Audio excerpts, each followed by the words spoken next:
Assalamualaikum warahmatullahi wabarakatuh. Waalaikumsalam warahmatullahi wabarakatuh. Jadi di sini kami dari kelompok 5 akan membahas aksi nyata tentang ekspedisi jejak air dengan rangka memperingati Earth Day. Sebelum masuk ke hasilnya, izinkan saya untuk memperkenalkan diri terlebih dahulu. Perkenalkan, nama saya Aleta Sania sebagai moderator. Perkenalkan, nama saya Danish Anggita Permatasari sebagai pemateri. Perkenalkan, nama saya Moza Afriliana Manajer Dolis sebagai pemateri. Perkenalkan, nama saya Ahmad Sidri Arahim sebagai pemateri. Perkenalkan, nama saya Rafa Noval Arkan sebagai pemateri. Sebelum masuk ke presentasinya, saya akan menjelaskan terlebih dahulu apa itu ekspedisi jejak air. Ekspedisi jejak air adalah kegiatan yang bertujuan untuk mengamati dan menelusuri penggunaan pengelolaan air di sebuah lingkungan, salah satunya itu di lingkungan sekolah. Jadi kita itu mengamati di mana nanti akan dibahas itu adalah sumbernya, penggunaan air, akibat, dan juga solusinya.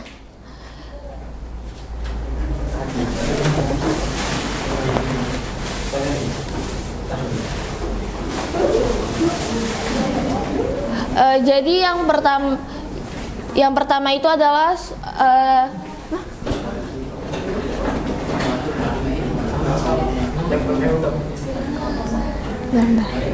buka HP.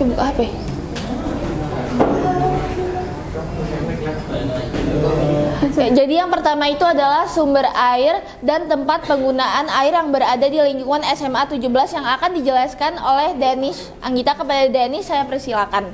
Jadi di sekolah ini, SMA Negeri 17 ini, airnya berasal dari sumur. Nah, dari sumur itu digunakan di toilet dan kamar mandi siswa atau guru. Kayak di asrama sama yang di gedung A ini. Terus ada tempat wudhu yang ada di masjid. Selanjutnya ada di kantin untuk untuk mencuci piring dan lain-lain.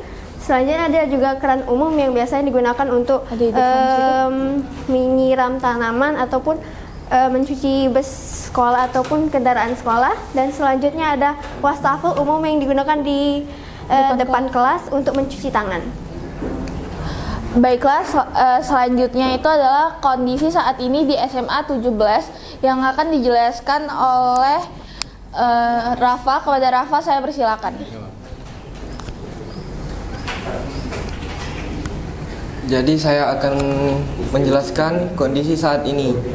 Yang pertama, siswa sudah terbiasa untuk mematikan keran air setelah menggunakannya.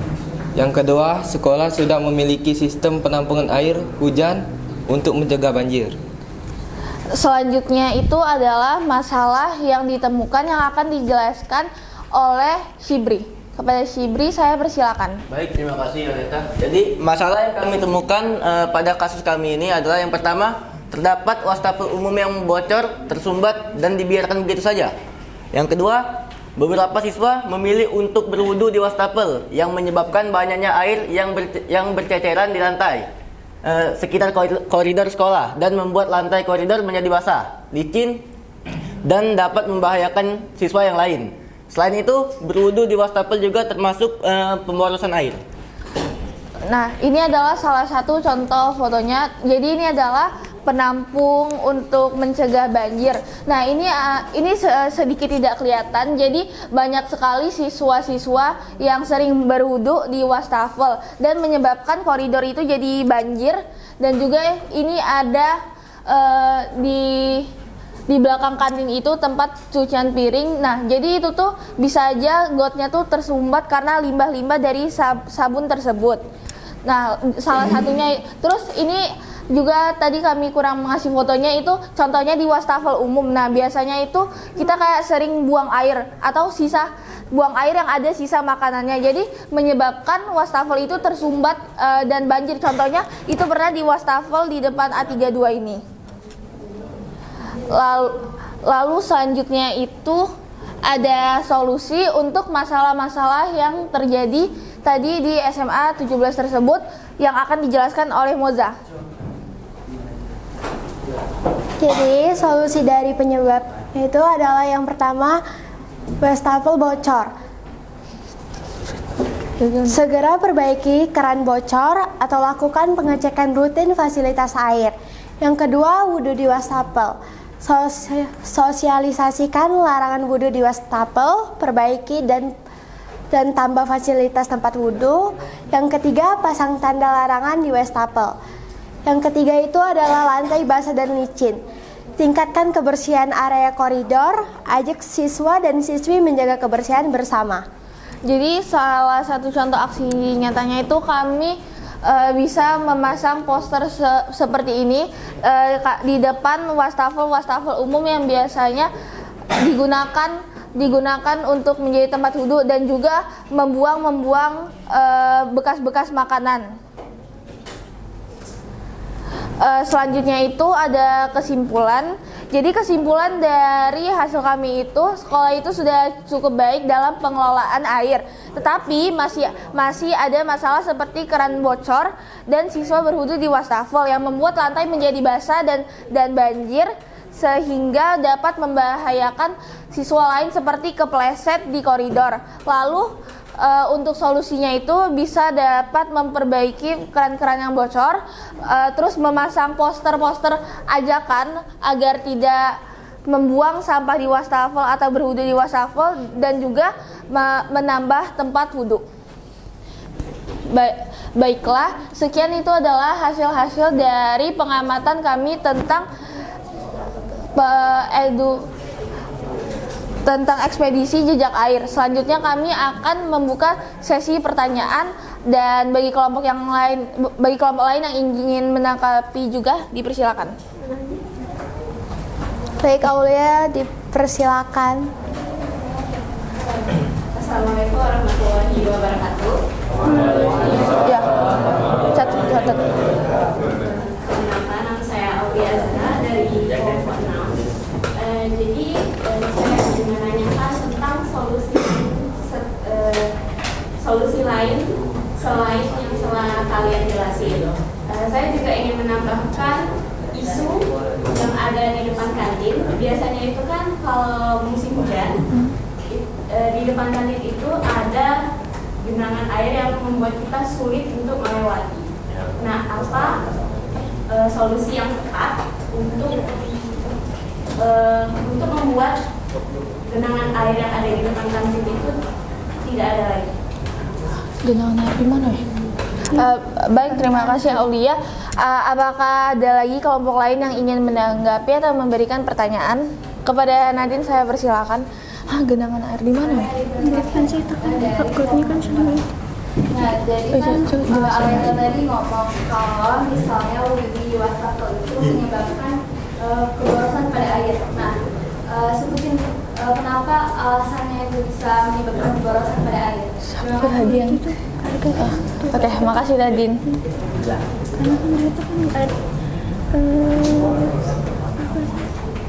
Baiklah, terima kasih. Apakah ada lagi yang ingin bertanya atau menanggapi? Apa tadi? Alasan mengapa tidak boleh wudhu di festival, kayak kenapa disebut yang apa? Nah, ini air berceceran mengganggu pengguna lain. Bukan yang tadi. Yang siapa dulu? Yang Nadine dulu deh. Yang Nadine dulu, yang ini. Apa? Yang Nadine kurang sopan atau tidak sesuai adab. Maksudnya kenapa dia boros?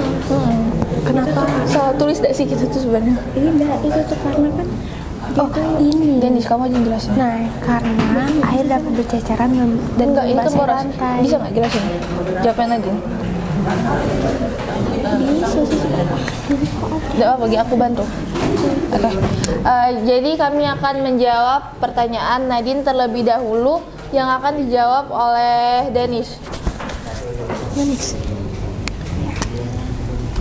Jadi kan kalau misalkan wudhu di wastafel itu kan airnya kan ada banyak air yang enggak Terbuang. dia tuh terbuang karena dia itu nggak Ya, karena nggak diserap-serap. ya kan kalau misalnya di tempat wudhu tuh biasanya langsung keran kan. Nah masuk. Nah nanti kalau misalnya di wastafel itu bakal kayak lebih banyak air yang terbuang karena yang berceceran tadi kan wastafel tuh kayak kecil gitu kan.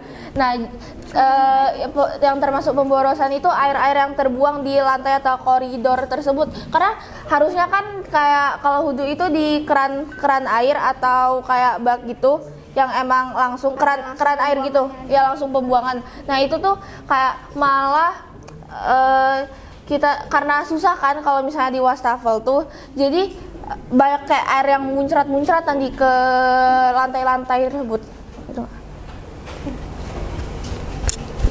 Oke, silakan Mbak Alif. Terus kalau misalnya kan pemborosan nih, berarti kan sama-sama turun ke bawah juga. Terus kalau misalnya di air emang bisa langsung digunakan lagi, ditampung terus pakai lagi. Kan Air masih bersih bisa, wudhu yang di tempat wudhu misalnya. kan bisa sama-sama difilter, turun. kan kadang bisa difilter kayak gitu terus digunain lagi. Kalau misalnya Ide ya sih. Masalah licin gara-gara banyak air yang tumpah-tumpah, ya itu saya setuju. Cuman kalau pemborosan agak bingung gimana cara nangkapnya kayak gimana gitu. Borosannya gimana ya gitu. Siapa sih yang nulis ini? Coba lihat. Itu kan berceceran dan masih lantai membuat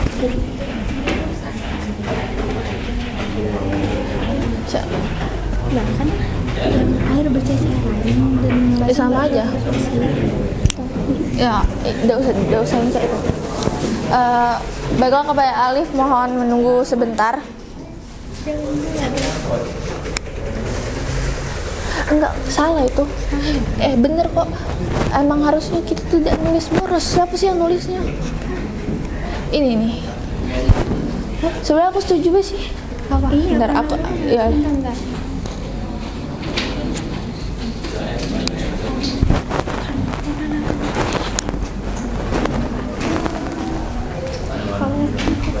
Kalau di wastafel kan emang gunanya kan bukan buat wudhu, tapi dia itu buat cuci tangan aja sama apa. Kalau buat itu kan airnya lebih banyak banget. Enggak masuk deh sih.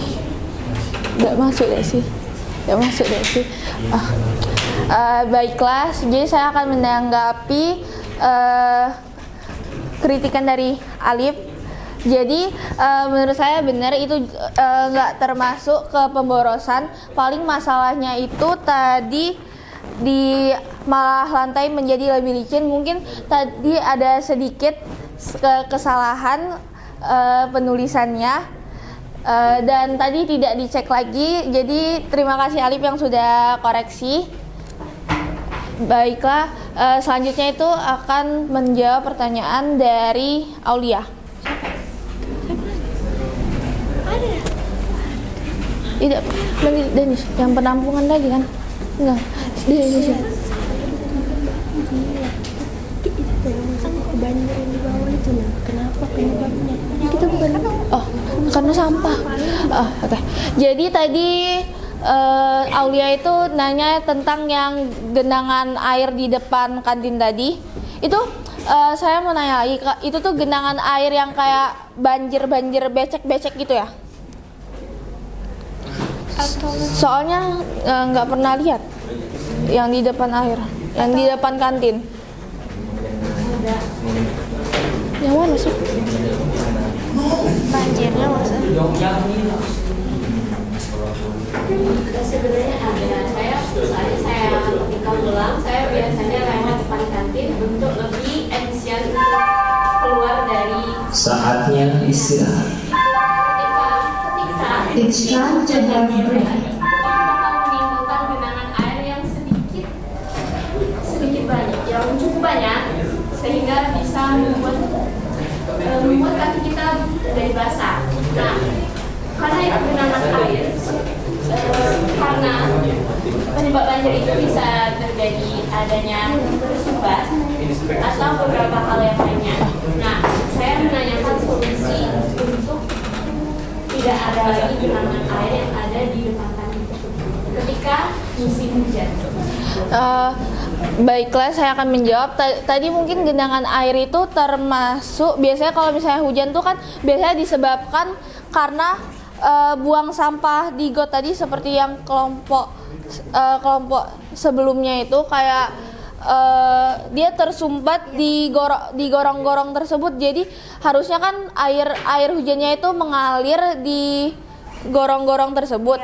Nah, jadi dia itu bisa tersumbat mungkin karena menggenang karena tadi kurangnya aliran air atau pembuangan air dari air hujan tersebut.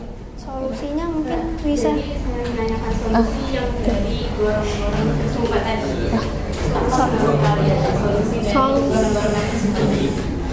Solusinya kita bisa ajak siswa atau yang lain itu membersihkan gorong-gorong tersebut atau kayak gotong royong bersihin dari got-got tersebut. Sama yang muda tadi ya ingetin gitu, jangan buang sampah sembarangan gitu. ya. Apakah sudah jelas? Oke.